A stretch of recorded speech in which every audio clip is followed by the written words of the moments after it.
This is Lisa with Lisa's Landscape and Design, and this is part two of the Design by the Foot videos that I've posted.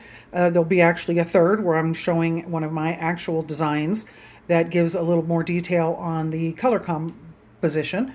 But for now, what we're focusing on is just a really simple rudimentary drawing that you could do yourself at home. I provide landscape consultations throughout the Austin area and surrounding area. And during that consultation, I take photos of your space. I am going to basically draw over those photos, and I'm going to give you some details on how you could lay out your beds, heights of varying plants, where you might locate trees, how you can include some privacy, and then you get a follow-up of a plant list, the information and instruction sheet, which is going to just a wealth of 20 years of information, tells you everything you need to know about how to plant, water, timing, some of my favorite nurseries, just so many details. And then as in addition to just a great number of other details, you're going to get a plant list that's hyper edited specifically for you, for your preferences, color preferences, light conditions, if you have sunlight, shade. Those are really important details because obviously that we need to make sure that you're successful, not only using perennial, native, and adapted plants, but that are suitable to the light conditions that you have. So once you have all that information, you're going to go to the drawing board and you're going to take some basic dimensions of your space. And you're going to just draw out, could be this simple. Again, we're just sticking to the easiest path of least resistance. And we're going to make some general notes on where our existing trees are located. Obviously, we have the builder's patio. If you want to go ahead and include some additional hardscapes, it gives you an idea of how you want to lay this out. And then where the gates are located, any issues where your windows might be that you're looking specifically for privacy, etc. We're going to go then back to the drawing board, and we're going to create a square foot grid. The square foot grid is going to be, this particular property is very small, very intimate little courtyard. It's about 34 feet wide, maybe 16 feet on this side, I think 24 feet on that side. And I've used a 2-foot scale.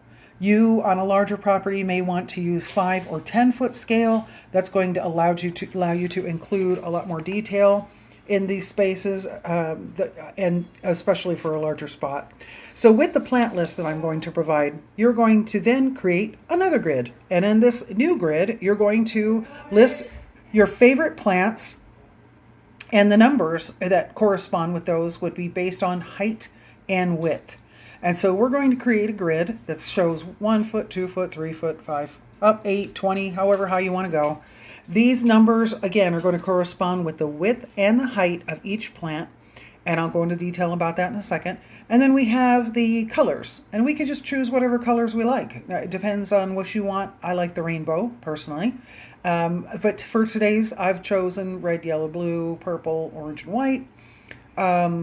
And you could also add green to that column so that you would just have evergreen with not necessarily having any color. And then most plants are going to be about as wide as they are tall. There's going to be exceptions like ground cover, columnar plants. Generally, the taller they are, the more unpredictable it could be with the width. But in my particular plant list, there are so many selections. LisaLapasso.com, I have just a plethora of really cool plants that you can choose from. The Ladybird Wildflower Center, of course, has a great list. The Texas A&M has a great list. The Natural Gardener. I mean, there's just so many resources online. You can just do your own homework and find those that you like, and then get the width and height of each plant, and then kind of build yourself a grid. You'll see some of these I have in the middle. That's because maybe they're 3.5 feet wide, 4.5 feet wide. I know they're going to vary in that category, so I'm going to kind of make that a little easier on myself. Now I have this combination of plants. I've got 1 by 1, that would be my cedar sage, 2 by 2, tropical sage, 3 by 3, Furman's red salvia greggii, etc. You'll see that some of these boxes are empty. And that's because maybe I didn't find anything I liked in that particular size, and it's not necessary. This is now my plant palette that I'm going to work with to create my design. I'm then going to go back to my created design, and this can be approached a couple of different ways. One, you can literally just draw out this whole design. completely. And see, this is how many plants fit in here.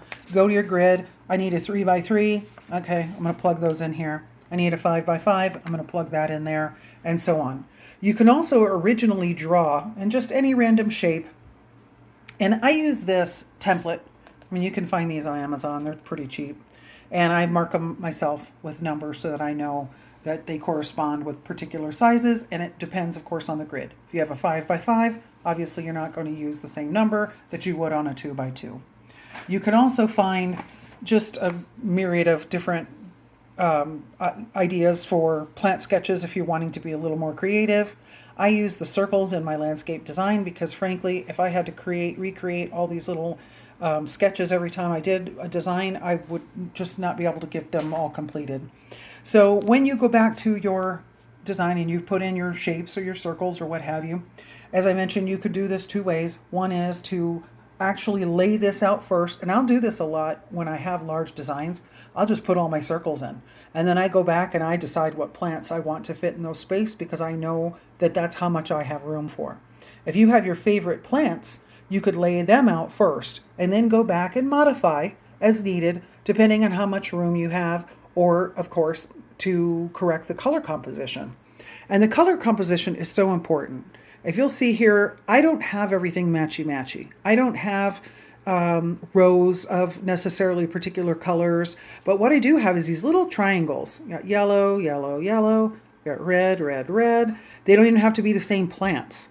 You just want to have this visual balance. So as you're walking throughout the space, same thing with the purples, orange, whatever colors that you're using, and the more intense the color, red, orange, those that really draw your eye to that space, you want to really be careful to spread those out and create balance with those colors so they're not heavy to one side.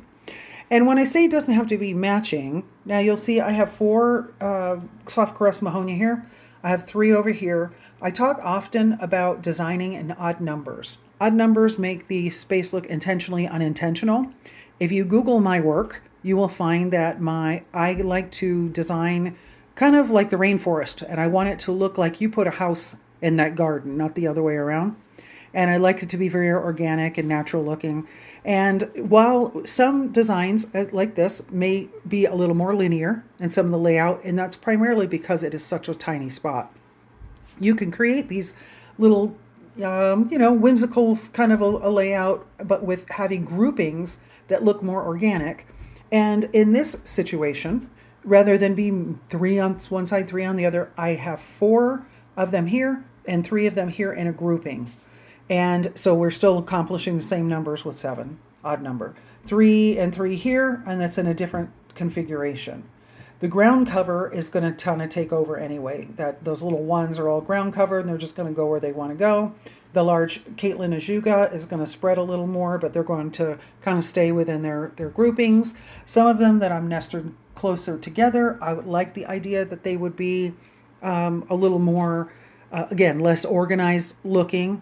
And then along the line here, I have Scarlet's Peak Yopon or a Skyline Yopon. We have neighbors. I call these my neighbor hiders. We have neighbors that we're trying to cover up. So they'll only get 3 feet wide, but they might get 15 to 20 feet tall. And what I recommend when you have a small space is to really utilize those tall linear plants. They take your eye to, not only are they great neighbor hiders, but they take your eye to the sky. And of course, the sky is infinite. So the visual that we get from that just seems like the space is actually much larger. And so definitely tap into that.